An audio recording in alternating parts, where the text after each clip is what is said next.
Thank you for joining our first Israel awareness event. We are kicking off a series of discussions and activities that will give us the opportunity to talk about current events, development in Israel, development worldwide. And obviously, we all are aware there's numerous challenges going on. But through this process, as we move through and have different sessions, it's also really important for us to focus on the um, positive aspects of Israel. You know, Israel is a country that's steeped in history and innovation. It's certainly a very resilient place. And, the national anthem, Hatikva, Israel is all about hope. Um, so it's important that we learn about what's going on. We learn how to support Israel. We learn how to support um, Jews around the world, and we learn how to support each other. Today, we'll be hearing from Rabbi Schuldenfrei. We'll be hearing from Ori Havi. Ori and his family are recent immigrants to the United States from Israel. Dory Roberts, who I think most of you know, who was a former, I guess he's still part of the Kol Tikva family, but he lives in Austin now. Former Kol Tikva family um, who has been directly affected by what happened on October 7th. And there'll be some announcements, and then we will conclude with a song from Cantor Dole. We're going to do our best to keep this thing to 1 hour. And for those of you who don't know me, I'm Adam Friedman. This is a newly created Kol Tikva Israel chairperson role that I'm assuming. I'm working with other lay leaders in the temple. And certainly, if you have other ideas and things that you want to talk about or things that are you're interested in, feel free to let me know. This is our space, and obviously we want to address a lot of things. So the goal of this is to talk. It's to learn from people that are experiencing hardship from what has happened. It's to talk about current events. We are going to have topics down the road on how to talk to your children, how to speak up when you're afraid to speak up. What's going on with anti-Semitism on college campuses? And most importantly, what can you do to help? What resources from Kol Tikva are here to help you? And finally, what are the aspects of Israel that make it just the most unique and incredible place in the world? And as I said, it's a dynamic situation, so some of these topics may change. But it's one of these things where we need to have these discussions. We need to learn, and we also need to see the good that's coming out of all of this too. But before we start, and I turn this over to Rabbi, if any of you have been affected by this, whether it's family member or friends, if you can just post something in the chat box, or you can reach out to the temple office. We have something called a caring committee. It's chaired by Nancy Enman in a committee of 4 volunteers. And this incredible group works to support our community during times of need, all different life cycle events. And this is certainly one of them. So they're here for you. They're here to help you. They're not counselors, but they're here as fellow community members that are here to talk to you. If there's anything you need, they're here. So if you've been affected, put it into the chat box, or you can always, call the temple office if you don't want to share that. So, just to know that, this community is here for, not only the Jewish people in the world, but we're here for one another. So with that, I'm going to pass it off to Rabbi Schuldenfrei. Thank you so much, Adam. And thank you for just jumping into action immediately. It truly is a model for the type of community that I know is deeply part of Kol Tikva. And also, I think one that we're really seeing modeled not just in Israel, but around the world. I want to say something about posting our names in the chat, which is that I think that it's clear that we're all deeply impacted, and sometimes an invitation to make ourselves vulnerable, to say, hey, I've been impacted, can be really hard to do. But I want to encourage you to do it because I've seen how absolutely tremendous this caring committee is. And we're all hurting in various ways. And sometimes I think it can be even surprising the way our grief swells up in the most unexpected of places. And I know, Stephanie, can you just say hi for a moment? I see you're here on the call. You can unmute for a second. Hi.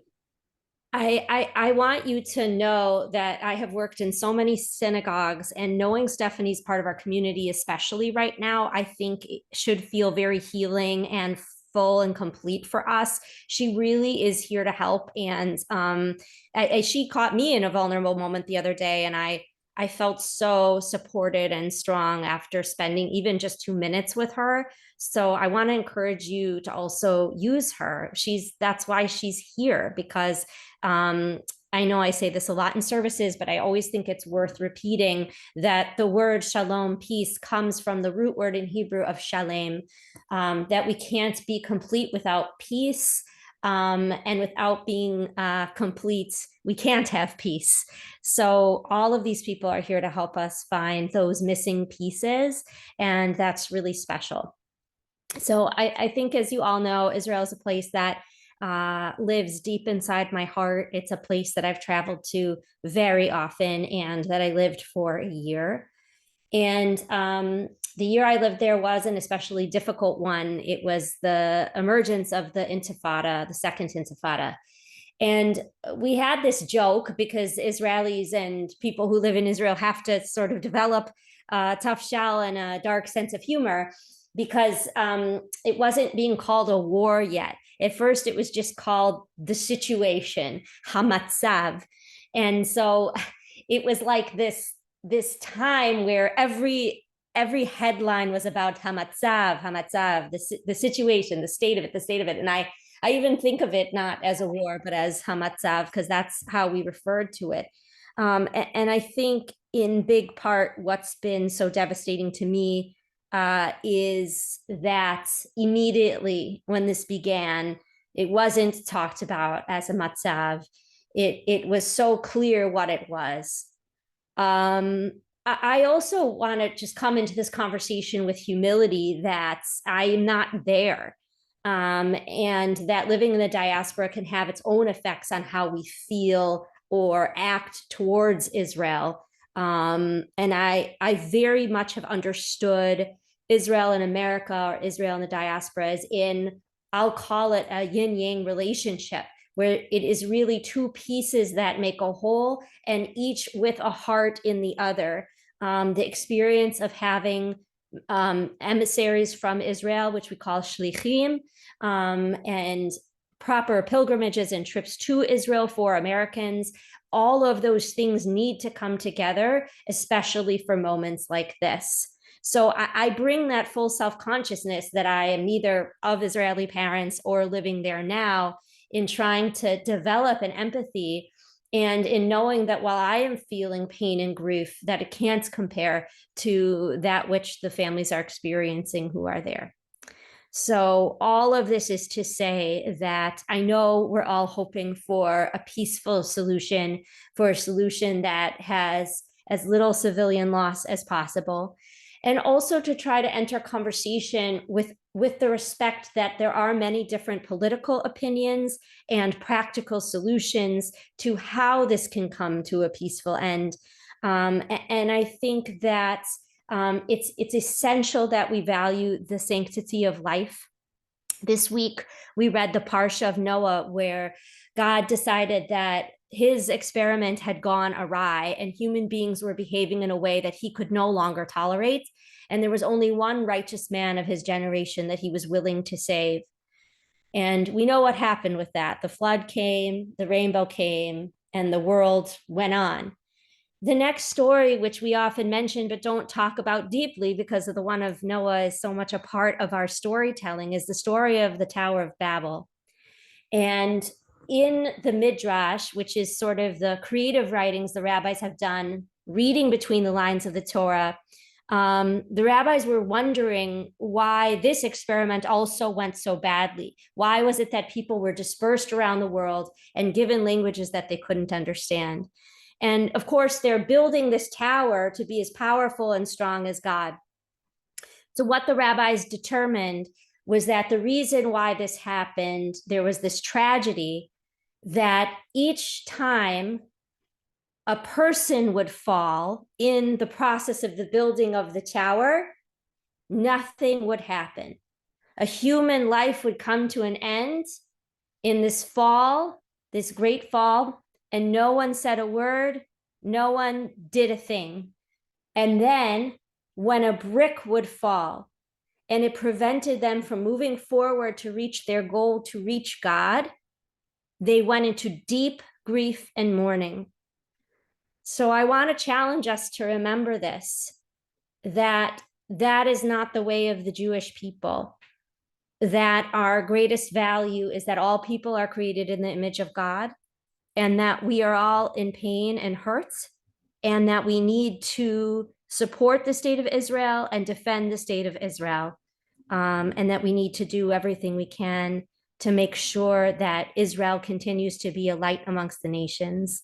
So thank you, Adam, for letting me open up this discussion and conversation. And I know it will be one that will really help shape our understandings of this and allow people to share with us how they are experiencing this moment as it unfolds.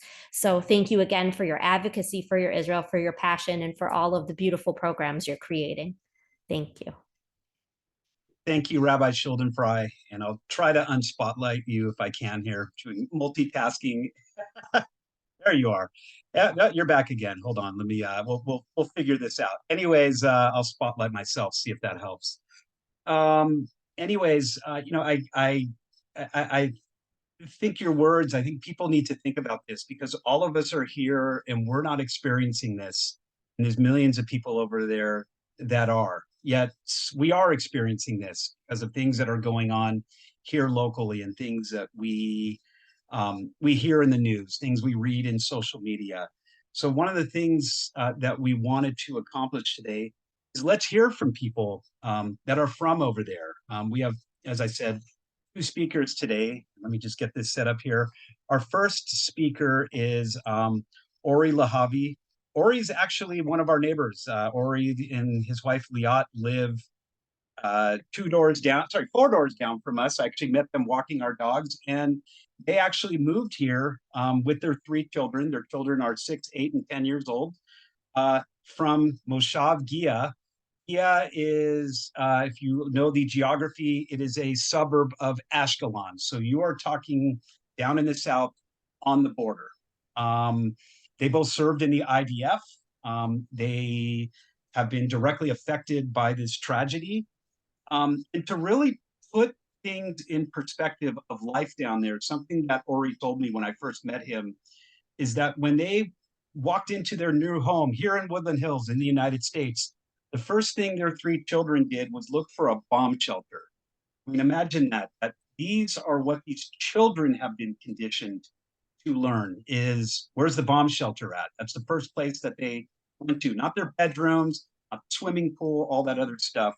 And even more so when they enrolled in elementary school and they had fire drills, we go outside here for our fire drills. When they hear an alarm in Israel down there, they go into the bomb shelter. So, this family amongst thousands of others are accustomed to this. But what happened on the 7th was different. So Ori, we're going to talk to you, and I know Ori has a hard stop at 4:30. So, just really first question, and by the way, welcome to America, welcome to our community. You're here now, so we're going to drag you into the temple and all of our events, and we're going to get the kids involved and everything else. But what brought you here? What brought your family here? Okay, thank you, Adam. Hi, everybody. It's very nice to meet you, and thank you for this opportunity.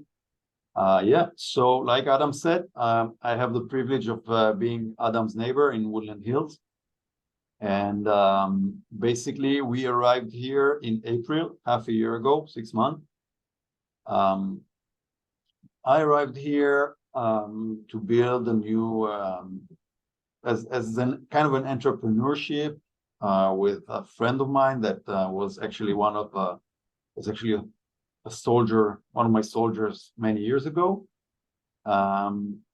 And we just had an opportunity, a business opportunity together, and we started rolling it. I was until 2020, I was in military service, and I actually a large part of my military service was in the intelligence branch, which is at a very low point right now these days. And in 2020, I was discharged. I was 42 at the time, and that's the age where you get discharged from the army. And I've always wanted to have this experience of living abroad, giving the kids some broadened horizons and having trying to get a piece of America. And yeah, basically, so that's what we came here for. I am working, developing software and abilities in the area of social media intelligence, which is a very hot topic these days, naturally. And we arrived 6 months ago. It's a big change, but it's an amazing experience. If I'm not taking into account the past 2 weeks, it's been an amazing experience for me, for Liat, my wife, for the kids especially. Going into a new school in a new country, in a new language, but we've discovered a lot of incredible people who's been very, very supportive, Jews and non-Jews, been very, very supportive for us. And we've discovered California and Los Angeles being a land of many different migrants that this country has the ability to absorb and to accept no matter who you are or where you're from. And that's been a great experience. And the past 2 weeks have been for us, as I'm sure for all of you guys, has been a time of shock and disbelief. And it feels like we've been rewinded 80 years ago within 1 day. And the place that we lived in Israel, like Adam said, it's not far. It's really close to Ashkelon. It's also close to Gaza Strip. It's like 10 kilometers away from Gaza Strip. So I don't know, 6 miles from the Gaza Strip. And we have been regulated and accustomed to living with, I don't know what's the right word for it in English, but sevev, which is like a round of fighting with Gaza. We have that like every 2 years. And you can imagine that kids, even kids that are now not kids anymore, but 20, 25 years old, grew up all their life in this reality. It's a part of reality. And it shifted and changed during the years. And then we got the Iron Dome, which was a blessing in a way, because it kept us safe. But it was also a kind of a curse, because we got used to living with it, because you have Iron Dome. So you don't need to worry about rockets until you do need to worry about rockets. And our kids grew up through that reality. But I have to say that I think my kids and our life, we didn't come to the USA, as refugees. Although sometimes Adam calls us plitim, like that. But we didn't come here as refugees. We came here, from our own choice, and with work and proper documents and visa and everything. So I think that our children, that we love the place that we live in. We still own the house there, and we're planning to go back. And the kids had a great childhood, even with all the things with Gaza. The kids had a great childhood there. It's an open place. It's got lots of fields and lots of nature around it.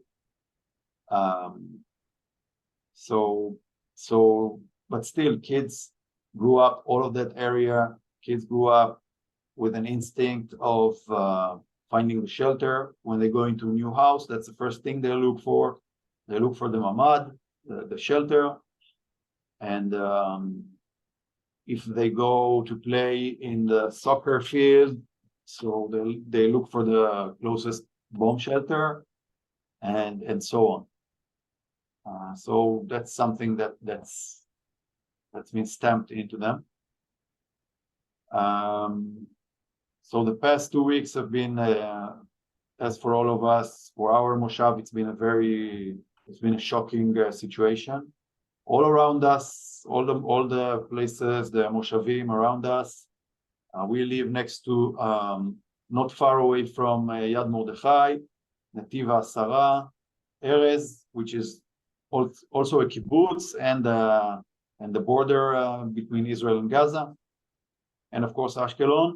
All of these places have been targeted and damaged, and in about half of these places, the terrorists did arrive. And but for our Moshav, thanks God, it wasn't there was no considerable damage. We did have two people from the Moshav which lost their lives. One of them was a soldier. She was a soldier. She was very incredible young girl. She was actually one of our neighbors. She used to babysit for us, and she was a soldier in one of the posts near Gaza. She was killed. And another one was also one of our neighbors who used to live with us, and they moved a few years ago, and he just went jogging on Saturday early morning, and unfortunately he was murdered. And I think our microcosmos, our Moshav, is adjusting to a new reality, like all of Israel. And we are in close contact with every one of them, and it's going to be a new reality for everyone. So for us, being here is very it's very hard to find the word, but someone described it as living in a peaceful routine but feeling at war. So for us, it's a very confusing situation. I'm still expected to be at work. I'm still expected, to work like any other worker in the firm. And the kids, they need to go to school. They go to school. The school works. The school has been extremely supportive, and all the teachers and the head and the principal really extremely supportive for us, and they provided any help we needed. But still, the school is learning as usual, and the kids need to continue their routine.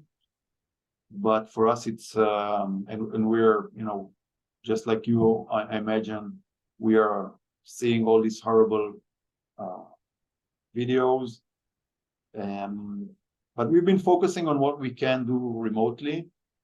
And for the past week or two, I'm also a member of an alumni for one of the units that I served in, and so I'm a member of the board. So in previous years, all we did was, we would fundraise to get scholarships for soldiers, that finished their service, and now we can sponsor their studies. But now we were fundraising to get equipment, and we were coordinating between the army and the units and the reservists. And you have to understand that in my unit, we had 300% volunteers. There's no way we could there's nothing to do with so many people, but we had people flooding from all over the world. get back to the army and join the fight. So that part, I guess, is over. I think the army is in a good position right now, and they have what they need. And so right now we're focusing on two other, I think, equally important vectors. One thing is, I think, more immediate is we are helping many Israelis families that are finding their way here, and we're trying to support them. Some families just, got on a plane, took whatever they could, and families from the north or family from the south just took what they could, got on a plane, and some of them are arriving here. So we're trying to support them with accommodation, with help for the kids, and so on. And the second thing that we are looking on, it is a little bit early, maybe, but we are focusing on helping the kibbutz, one of the kibbutzes that were devastated. And this is something that we are doing with there's a union of alumni of various units in the armies. It's a very important forum, and I really take proud of working with them. And now we're just focusing. So the past few weeks we've been extremely busy with getting all the supplies for the army. There was a national scare for everybody needed bulletproof vests. Everybody needed. I think we bought all the bulletproof vests that were available in the US, but now we're going to focus on helping one of the kibbutz. And just want to say that we lived in that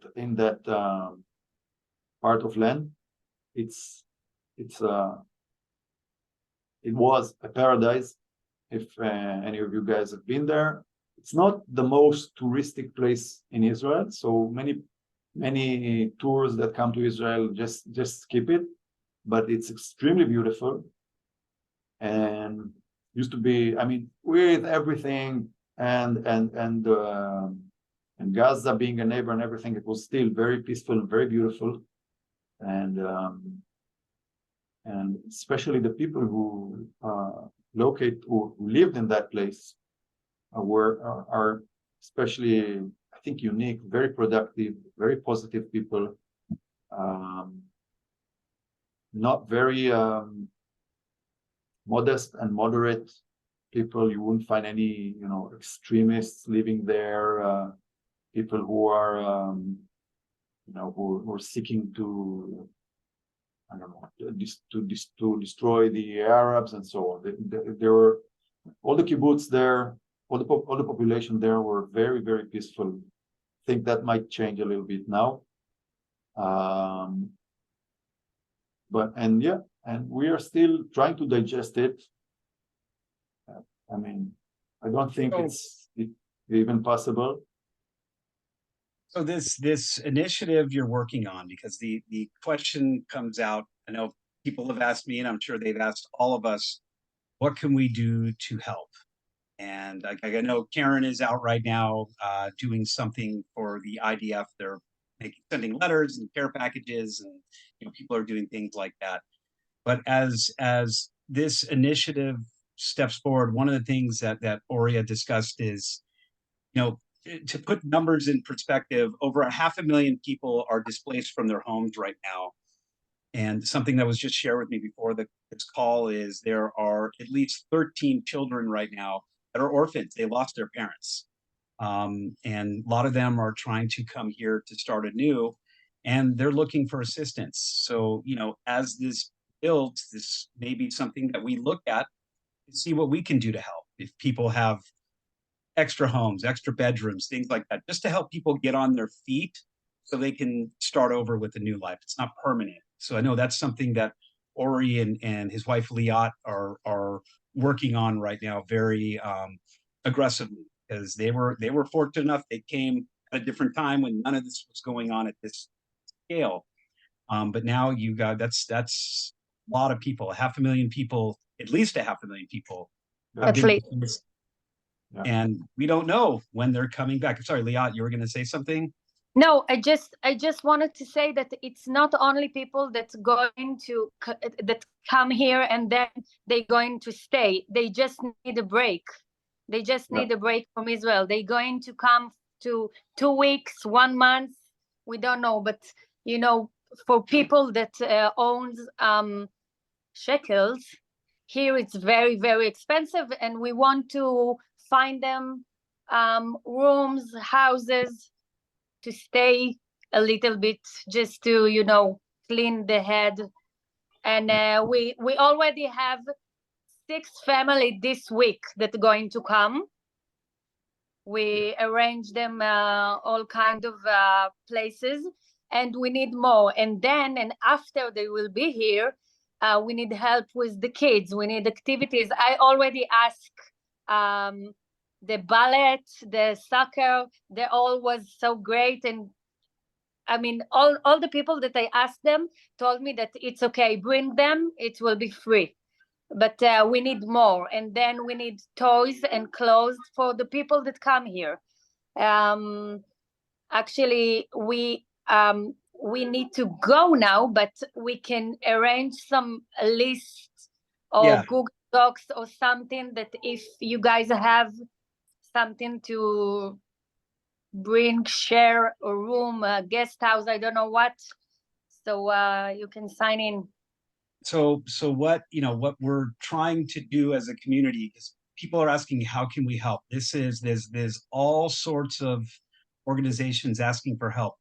This is another one that's local, that's being organized here in the San Fernando Valley, trying to bring people over. And it does not have to be necessarily in California. It can be anywhere in the country. So I'm going to be gathering more information on that. We are going to be circulating that. And, you know, I could stay tuned, more information to follow. But again, it's, you know, how do we help? And this is one way we can help. There's numerous ways, but, you know, again, there are people that just need to catch their breath and not have to walk into a house the first time they see it and find a bomb shelter. They can just come here and live in this great place and not have to think about that. This is reality over there. This is what's going on. And this is why we have to pay attention to Israel, and why we need to continue to support Israel, you know, no matter what's going on. So I know the two of you have you've got something you have to go to a few minutes ago. So thank you. I appreciate, well, all of us appreciate you opening yourselves up to the community, sharing your story, sharing what's going on. You certainly have a community, a family here of all of us. And we will get that information from you and circulate it. It's important. I know the work you're doing matters, and certainly the work that you've done to serve Israel, you know, on behalf of all Jews, is appreciated, and it matters. So thank you. We appreciate both of you. Thank you. Thank you. It's not obvious, and thank you guys to join today, and it's make our hearts very, very warm and nice. Thank you. All right. Thanks, guys. All right. Take care. Litro, take care. All right. Just one word, the last thing, maybe it will be more easier to people to help when the Israeli will be here. Also, we can invite them to Shabbat dinners. Just put it in your minds also. Absolutely. That's it. Thank you. And Liat, I don't know if you saw, I saw a lot of heads nodding when you said that. So, Yeah, I know. yeah, So, I saw a lot of nonverbal agreement. So that's great. And that's something that we can work with. Very important for people that come from Israel to see Jewish community. Yeah. Absolutely. All right. Well, thank you very much for joining us. And you know, again, there's things that we can do to help, and this is just one of them. But also today, we're very fortunate to be joined by Dory Roberts, and let me just pop him up on the screen here. Hold on one second. There we go. This may be a familiar face. Dory and his wife Katie were Kol Tikva members for a number of years, obviously with their daughters Naya and Bay. Dory, you may have seen him working sound and volunteering at numerous events. And Katie was pretty much involved in everything that went on there. And certainly, if you don't recognize them, their two daughters were dancing on the bima at every single event, running around practically like this was their second home. They moved to Austin, Texas back in 2019, but they're still a part of our family. And I believe most people know this, but if you don't, Dory and his family were directly impacted by this horrific attack on October 7th. He has several family members that he'll speak about that are currently being held hostage in Gaza. He has other family members that unfortunately lost their lives and people that were injured. Dory has taken it upon himself to not stay quiet. He's using his voice. He's been on CNN, Fox News, MSNBC, countless international news things. I mean, the list goes on and on and on. Dory's been extremely busy, and Dory, we're very privileged. Number one, that you're back with us and you're joining us, and I love the Kol Tikva Men's Club shirt that you're wearing, Los Judíos Hermanos. And we're very privileged that you're here to talk about what you've been doing. And thank you. It's good to see you. So let's just go right back to October 7th and what happened, how you found out, and then we'll take it from there. First of all, thank you for having me. It's great to Shavua Tov, first of all, and thank you for having me. It's so wonderful to see so many familiar faces on this, and it's been way too long. We miss you all. We feel the warmth. We feel like the family that is still back in Los Angeles. We know we promised we'll come back, and we're still planning on one day to come and see you all, and everybody can see how the girls got so big. So thank you for having me, Adam. It's been a great initiative to have this, and I'm so glad we connected over the last week or so. It's kind of hard to even understand the time right now when all the things just fly by, and all of a sudden we're a little bit over 2 weeks. My story started pretty easy. Like, it's Saturday morning, it's a Friday night, me and my family heading to Dallas to watch a concert. The girls are having a blast, and we're going to sleep that night. I didn't even bother to see the news or check in with family. It's just a regular weekend, and we're finally having some quality time. Waking up the next morning, and I'm reaching out to my family, just saying, like, how things, how our life, how's the weekend? And they're like, the first thing I hear back, like, we're at war. And I was like, okay, just like, open the news. It's like, I'm not opening the news. I'm calling you. I don't have time for news segments and people opinions and yada yada. I just want to hear from the source is what is going on there. My family, my immediate family, brothers and sisters, are camping up north, so they're safe, and they're gathering with my cousin up in the north. It's Ramat Yishai. It's safe. It's way out of any missiles, and they are so it's they're safe, but the situation is really, really dire down south. Just if you could, like, the Gaza Strip. My brothers work in a small community up in the northern tip of the Gaza called Kfar Aza for 17 years. They lived there for about 10 years. So he knows a lot of kibbutz member, a lot of the company members. I worked there for about 10 months, and then I came back here to the US in 2012. So we know that community has been, now we know that this community has been destroyed, but at the time it was just a lot of unknown, a lot of stuff popping in the WhatsApp groups, WhatsApp messages, news, rumor and stuff. And then I have my immediate family on my mother's side, my aunt and her partner. And then that weekend, her daughter, my cousin, and her two daughters, a 2.5 and a 4.5 daughters, came to spend the weekend because it was still a holiday. I think it was Shmini Atzeret. down in the kibbutz, and that kibbutz is farther down south and only about a mile outside the Gaza Strip. Literally, when I took my girls there, when it felt really safe, we would go and pick up carrots and potatoes, and you will literally see the border, and you see the towns right outside on the other side of the border. So it's that close. You can hear the mosques. It's beautiful evenings. It's really surreal, and unfortunately for them, it's a very different reality. I learned pretty fast that they woke up at 6:30 in the morning, sirens taking off, and then there is rockets and bombs and shots, and they just they were ordered to shelter in place inside the safe room. This time it's a bit different because they're just closing the door. This time they were ordered to lock themselves in, lock the house, close windows, literally get them inside. And we were really confused. It's what's going on there. Everybody was confused. And then on the community group message, start to come up more bad news that the militants, the terrorists, are actually breached the community.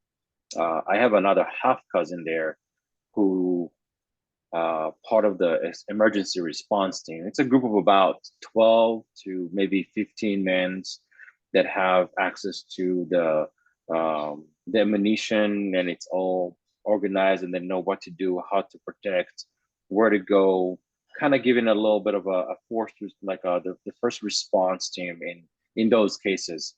They were just never trained to fight 200 gunmen and assassins from the Gaza Strip. There were usually you fight like 5 or 6, maybe 10 at the time, and it can last about 30 minutes to about an hour and a half at the most. But the army is there, and it's not a big deal. Unfortunately, those guys had to fight and try to do the best they can for over 7 hours, try to hold. Obviously, there were no match at all. At that point, it's about 8 o'clock, and the terrorists are going house by house, burning, looting, breaking, pulling people out, murders. It's like they start killing people on sight. There was just not really know what is the goal of what's going on there. It's a complete chaos. It feels like the little stuff that we saw at the Holocaust. It's like people being slaughtered and being pulled out of their beds. The next thing we know, it's like around 9 o'clock ish, give or take, in Israel time. They heard the militants in their house. And again, this is 2 little girls. My cousin, she's about 35 years old. And then my aunt, she's 74 years old. And her partner, who is 79 years old. And they hear the militants in the house yelling, shouting, breaking, try to burn the place down, pretty much. And she calls her husband. My cousin calls her husband. He's in central Israel. He stayed home with his family, and she begs him for help. There's not much he can do about it. He tried to call police, call the army, call anybody he knew there. And eventually he went on the news in Israel, and they brought him up live on the news, and he asked anybody who can go down and check on them, and gave their address and gave their names to please do that. But we now know that the system was overwhelmed. There was nobody to even to respond to anything like that. At that point, they breached the safe room, and my aunt partner comes out, trying to talk to them and trying to talk to them in Arabic. He's fluent in Arabic because he lived there for his entire life. So he's pretty much telling them, like, guys, we don't have weapons here. We have kids. We're not here to harm you. Please take whatever you need. and leave us in peace. This is the last thing we heard from him from that point, and he was taken away. And then they came back and picked up all the girls. They walked them outside and started walking them towards the back gate, towards the field, heading west towards the Gaza Strip. We completely lost connection from them at 10:30 o'clock in the morning, Israel time.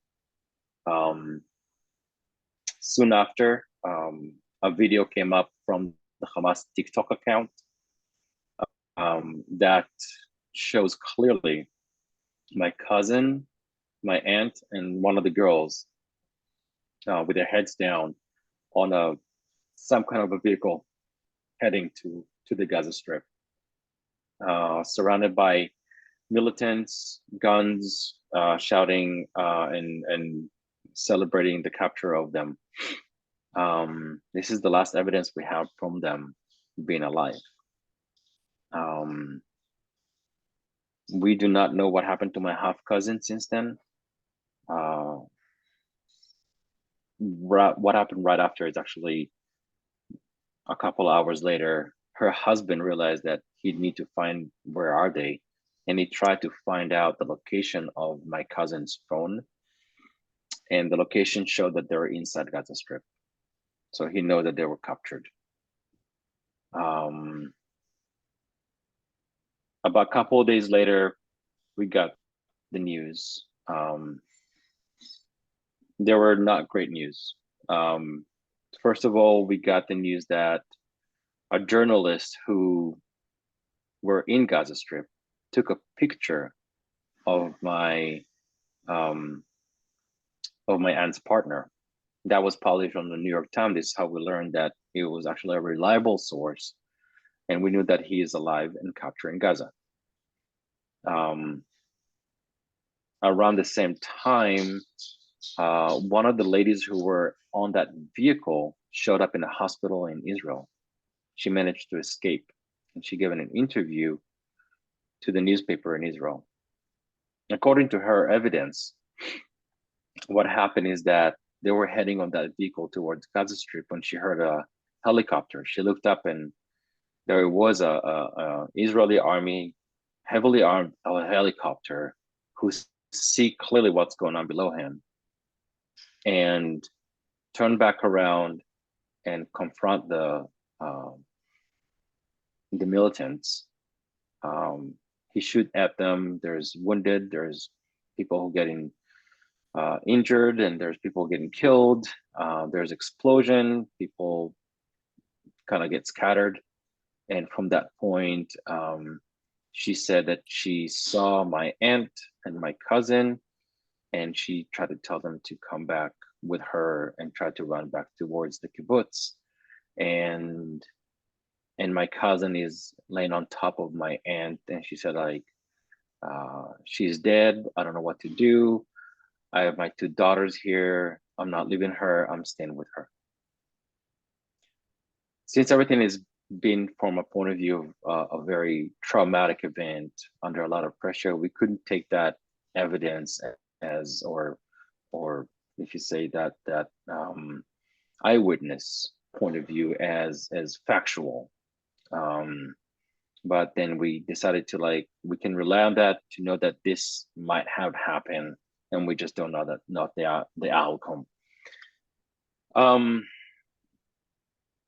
That lady played dead because she got injured in 3 spots in her thigh, lower back, and in shoulders. She was covered in blood, and she was just plain dead. And this is how she saved. And then she walked back about 2.5 hours till she got back into the community and was able to get rescued.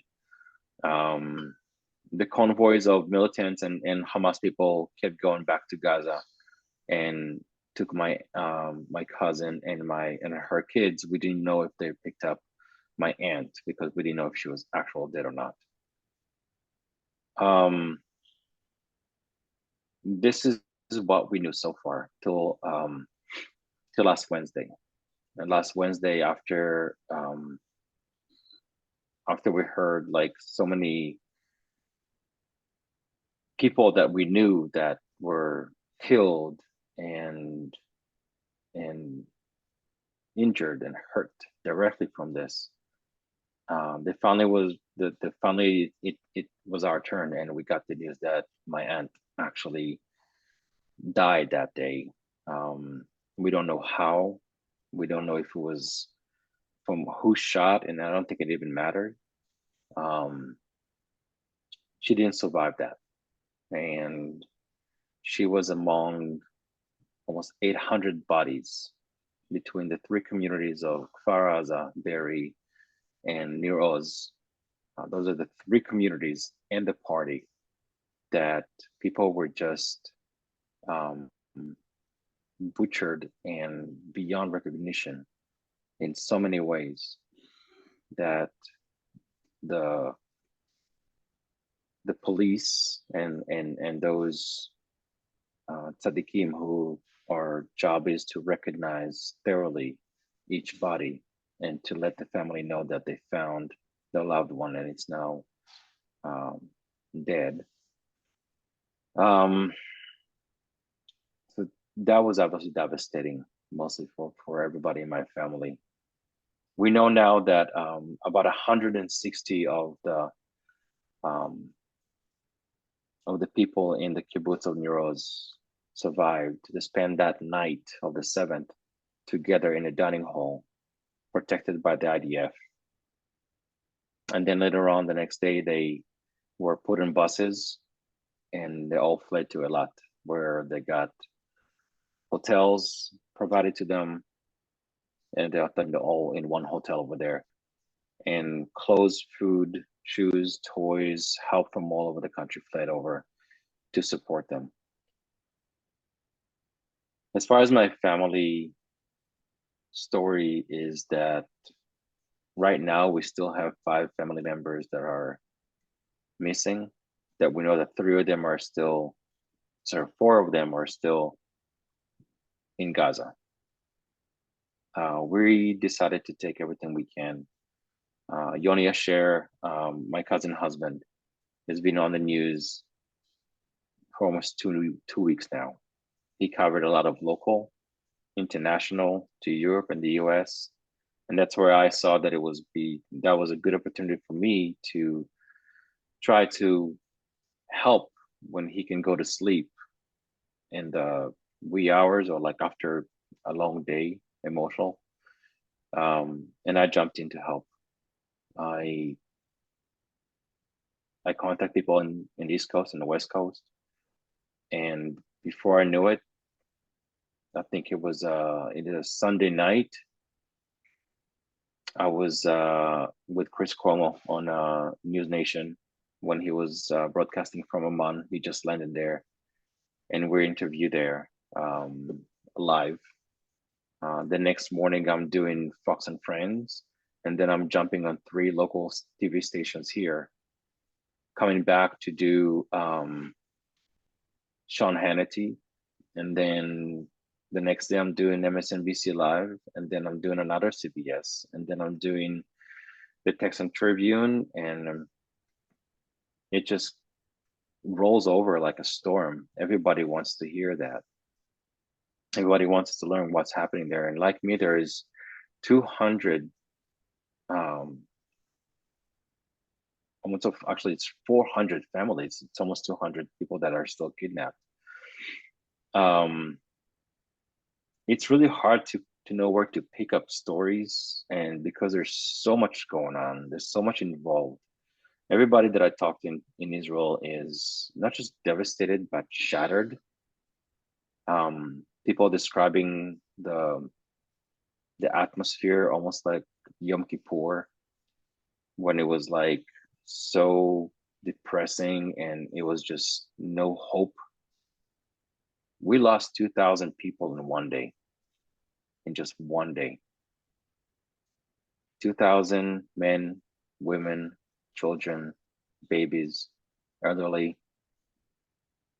They didn't care. They didn't came to do any selections or with a goal. They came to do damage, and they succeed.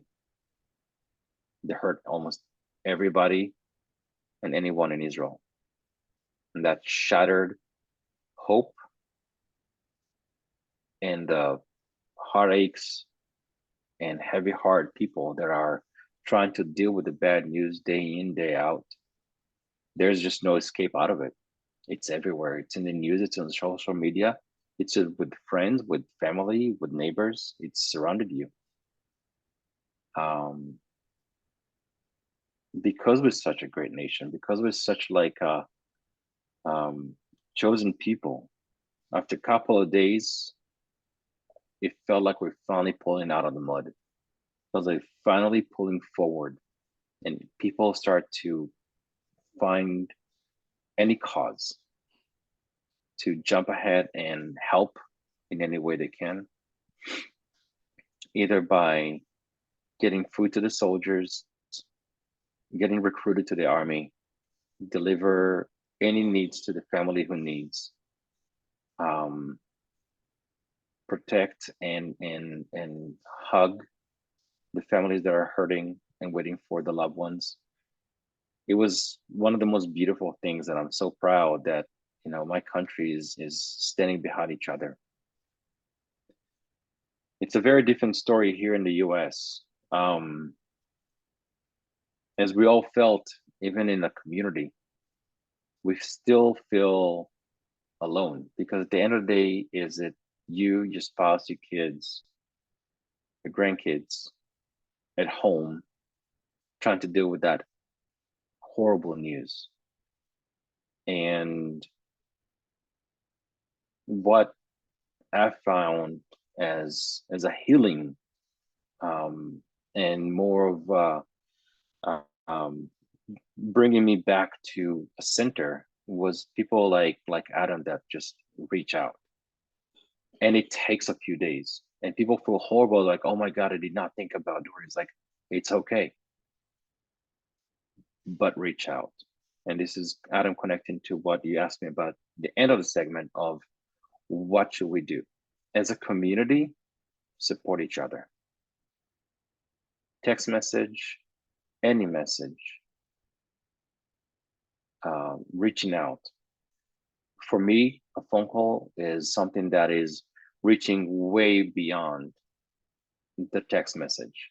To hear somebody else suffering, to hear somebody else's story, to hear somebody else telling me that they feel the same, makes me feel like I'm not alone.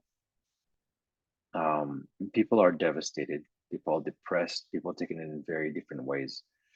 And like Ori said, we're still, at the end of the day, we're parents, we're spouses, partners. We have jobs to go to. We need to provide. We need to provide safety and shelter to our own families, to our communities. And we need to be careful as well, because there's a whole lot of outside wars happening while the war in Israel is happening. Unfortunately, as we all saw on social media, on the news, you guys saw it in your own streets, there's a whole lot of support to free Palestine, or to the Palestinian people. I understand that right now people are doing something very emotional, that they want to help the underdog, or they want to help the people who are in the open air jail, or whatever you call it, but they do not understand who they support. And that's our war. This is the war that we're taking it back to the streets and back to social media. And we don't do keyboard fights, but we go out there and we explain that to any young student or young adult that is considered liberal, or have this opinion of we're supporting the Hamas because they're about to free Gaza, we say, you have no idea what you're talking about. And unfortunately, for me, it's a hard battle, because I can relate with these people on so many levels, on so many things that I see exactly how they see. But when it comes to Israel, and they chose the other side without understanding what it means to support the Palestinian people or the Hamas, This is where we have to be strong. There's a few people out there who's doing an amazing job. One of them from Los Angeles, her name is Noah Tishby. She's been doing it for many years now. Unfortunately, she was fired by the current prime minister, Benjamin Netanyahu. But she's out, she's back at it, and she's getting a lot of requests to a lot of interviews out in the world. And she's telling them very, very clearly what is the history and what happened and how to correct the news and how to do all the stuff that is educational for the people who just pick sides because it looks very emotional to them and the right thing to do without knowing that topic. Yes, it's a very, very complicated topic. But if we compare it to the 9/11, and we lost 2,000 people and 1 dead in a 300 million people in the US, that lost about 3,000 people in 1 day. For us, like, if we compare that per capita, we look at almost 60,000 people in September 11. And if you try to imagine how that feels to those 60,000 people in 1 day, and then about 6,000 people are going to get kidnapped, what the US government going to do, what those students going to think about, who to support. Those are the numbers. Those exact numbers we're doing. We are dealing with over almost 2,000 people dead, and we're dealing with 200 kidnapped people. A lot of them are babies and kids and women. And this is how we choose our battle on this very, very, very important topic at this very, very crucial time right now. It is, it's been 2 weeks. I can tell that for me, it is a day by day, hour by hour.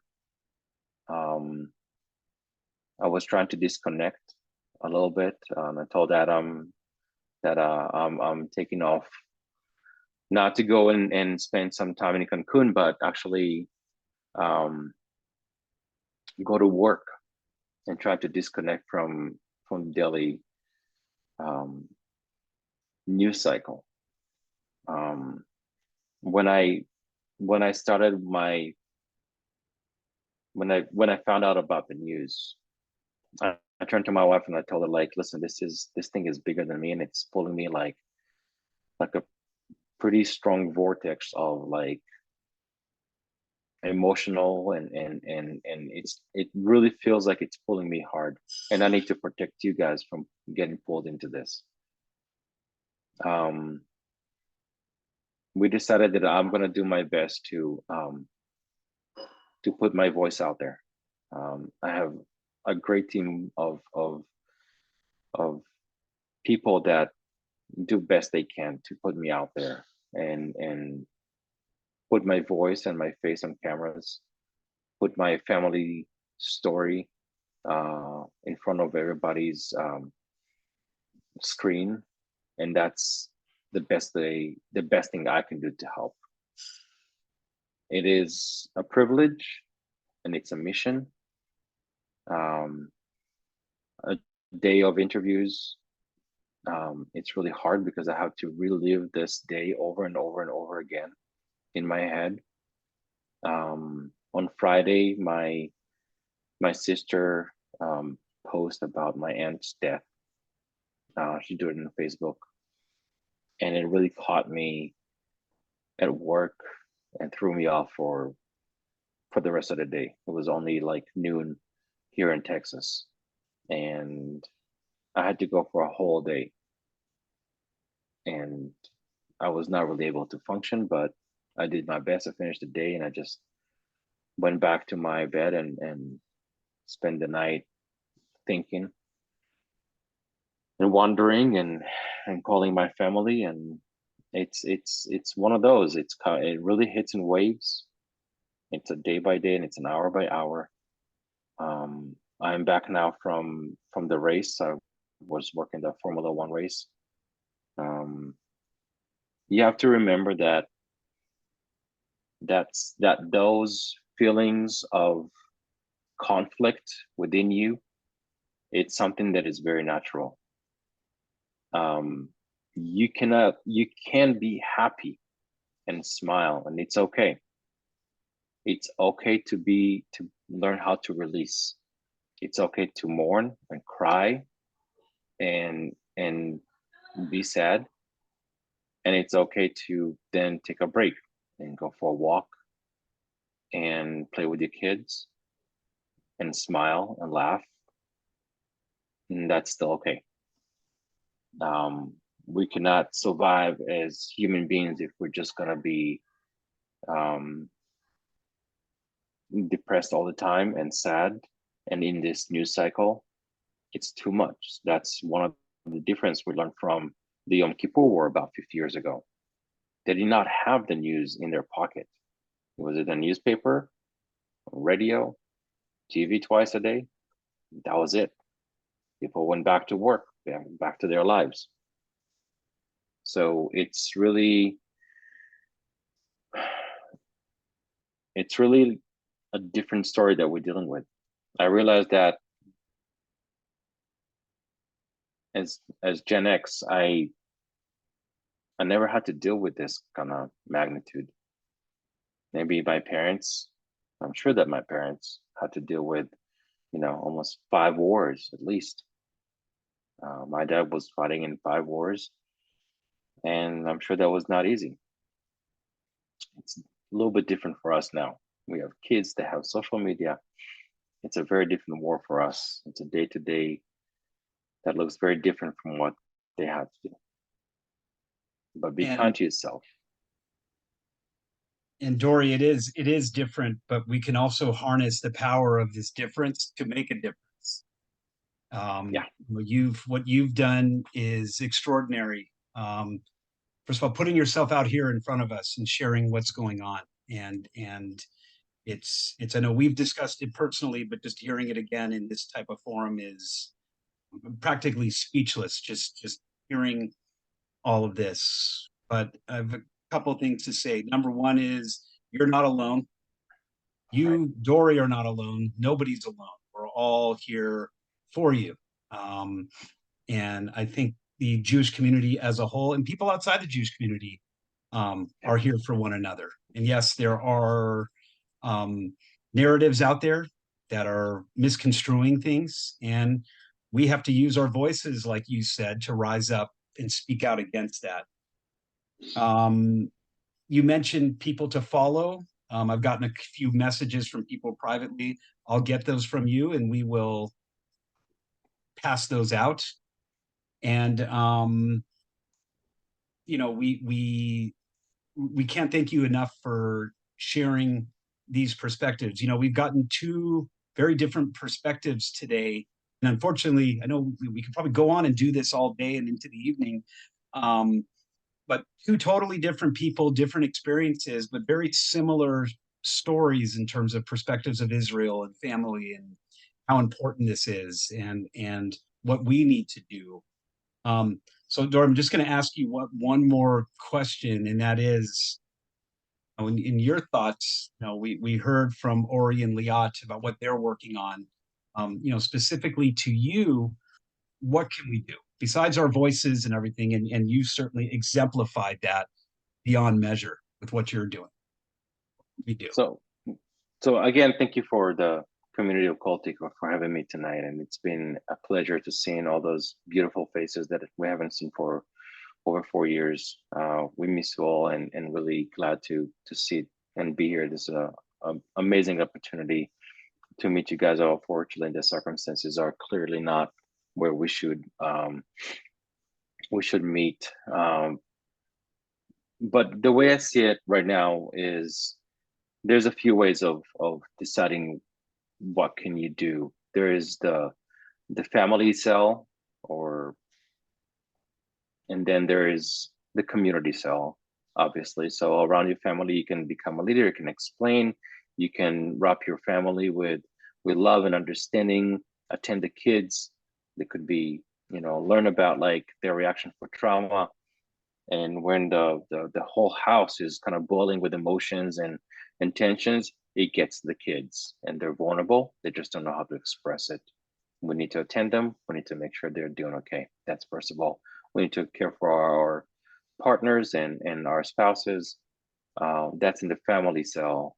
Outside that is the community, and do the same. Reach out, make sure people are doing okay. People have outlets. People can speak up and say that.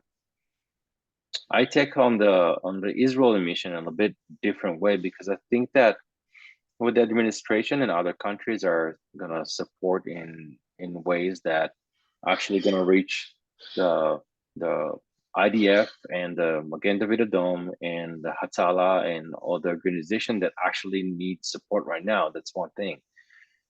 For me, as a kid who grew up in a kibbutz and actually spent time in my childhood in a kibbutz, I'm looking at all those burned communities that are devastated. And like we did in past wars, that we supported Karen Kemet Israel, right? The cacao, the blue boxes that everybody have at home, and everybody put another dime and another nickel in there. I think this time will come around, and we will need to support those communities to rebuild, because right now they're not coming back there anytime soon. There's nothing to come back to. I'm sure that they all want to come back and rebuild. It's just too early. It's not even safe. It's still too early. But I would love to see my family going back to live in a place that they call home. And it can be done. It can be built, and it should be. And I think that's when the time is right, is to where we can put this. Well, Dory, thank you.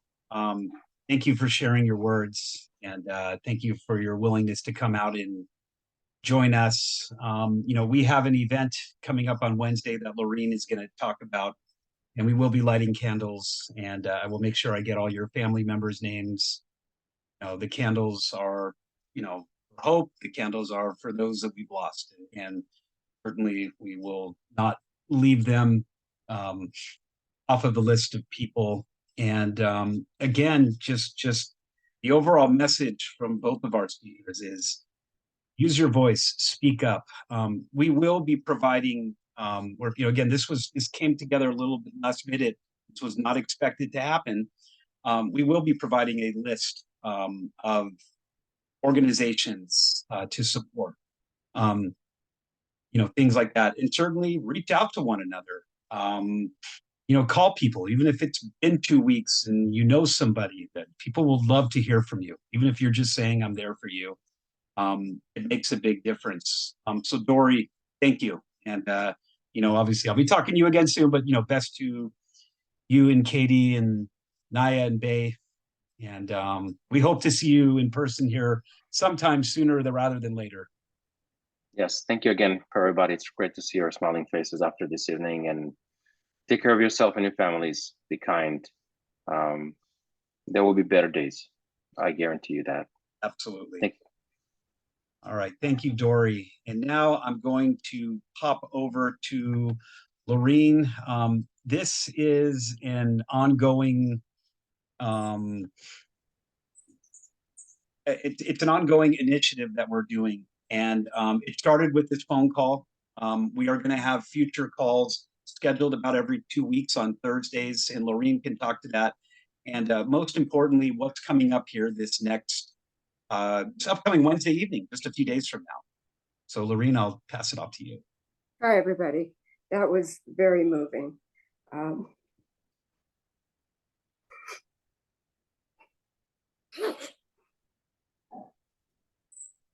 It's tough. It's tough to hear those words. We've read about it. We've seen interviews and things like that, but to hear it from someone directly, and in this case, someone that most of us know is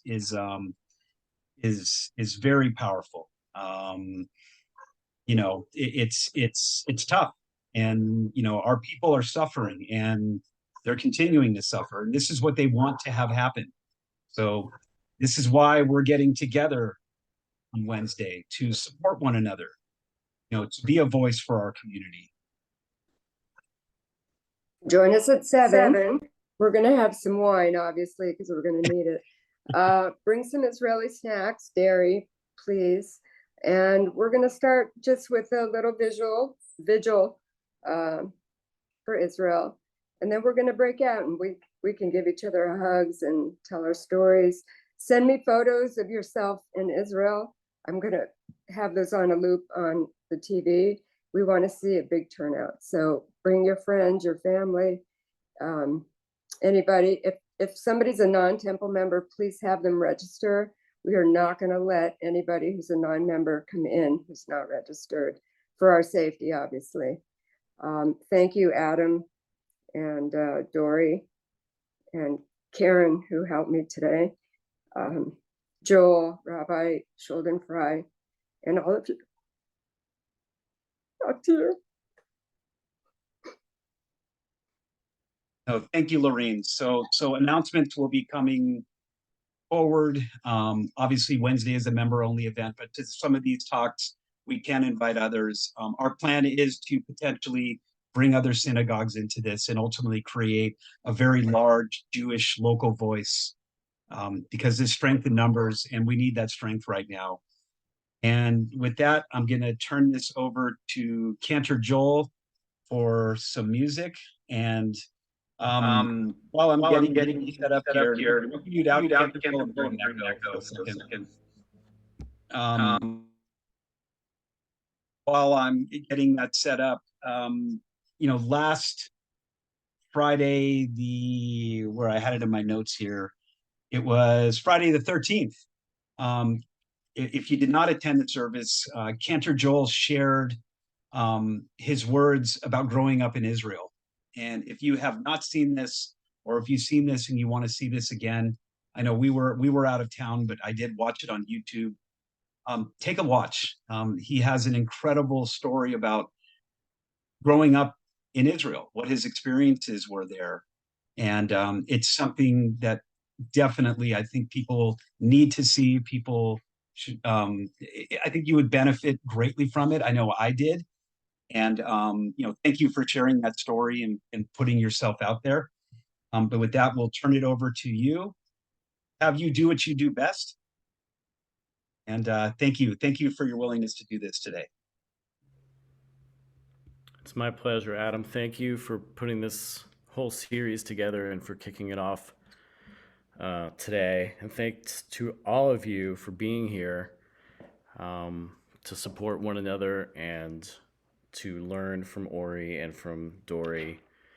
I think we're going to be on this journey for a while, so we need to just stand together, obviously.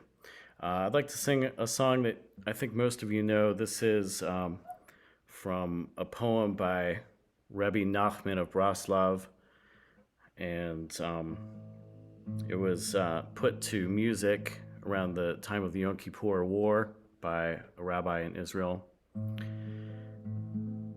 The words are, in English, the whole world is a narrow bridge, and the main thing is to not have any fear. Kol haolam kulo geshet tsar meod, geshet tsar meod, geshet tsar meod. Kol haolam kulo geshet tsar meod, geshet tsar meod. Ve'ha'ikar, ve'ha'ikar, lo lefached, lo lefached klal. Ve'ha'ikar, ve'ha'ikar, lo lefached klal.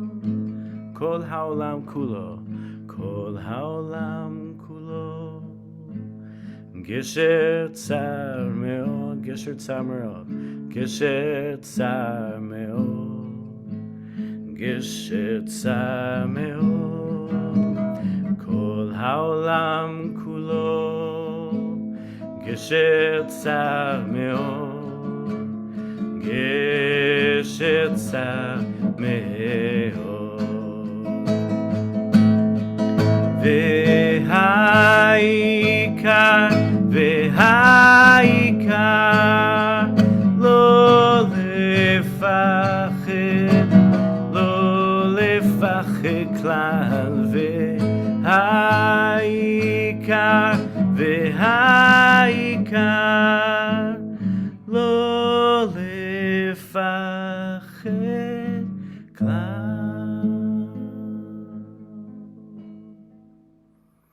I do hope you'll all be able to come Wednesday night and be with one another, share your thoughts and your feelings, comfort each other, be comforted, share some Israeli food, sing some Israeli songs together, and we'll see you very soon. Thank you again, Adam.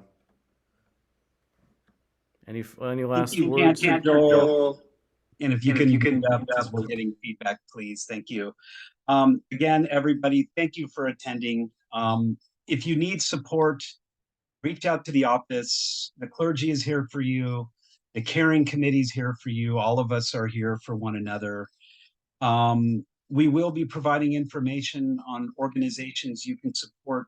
These were provided by the Jewish Community Foundation of Los Angeles. These organizations have been screened.